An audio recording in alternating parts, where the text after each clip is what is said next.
ഇത്രയും തിരക്കുണ്ടെന്ന് വിചാരിച്ചല്ല കേട്ടോ വന്നത്. അപ്പോൾ ഇവിടെ വന്നു കഴിഞ്ഞപ്പോൾ ഭയങ്കര തിരക്ക്. ഓരോ സ്ഥലത്തുനിന്ന് ബസ്സിൽ ലോറിയിലൊക്കെ ആയിട്ടോ ആൾക്കാർ വന്നിരിക്കുന്നത്. അപ്പോൾ നല്ല തിരക്കുണ്ടായിരുന്നു. അതുകൊണ്ടൊന്ന് വീഡിയോ എടുത്തേക്കാന്ന് കരുതി. ഇത് കാവേരി കേട്ടോ.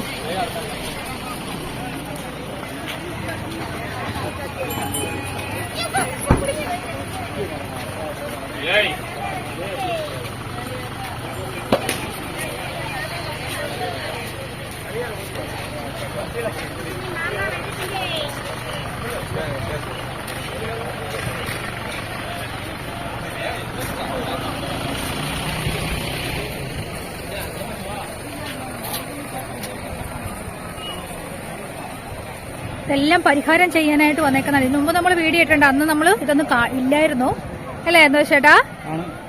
ഇപ്പൊ ഇന്നും ഭയങ്കര തിരക്കാണ്. ഇന്ന് ശനിയാഴ്ചയും കൂടി ആയതുകൊണ്ട് ഭയങ്കര തിരക്കാണ്. അതുപോലെ തന്നെ ഇവിടുന്ന് വെള്ളം എടുത്തിട്ട് തീർത്തെന്ന് പറഞ്ഞ് തീർത്ഥം എടുത്തിട്ട് പളനിക്ക് പോകും. എല്ലാരും ഇവിടുന്ന് കുളിച്ച് തീർത്ഥം എടുത്ത് പളനിക്ക് പോകും. വെള്ളം കുറവാണ്.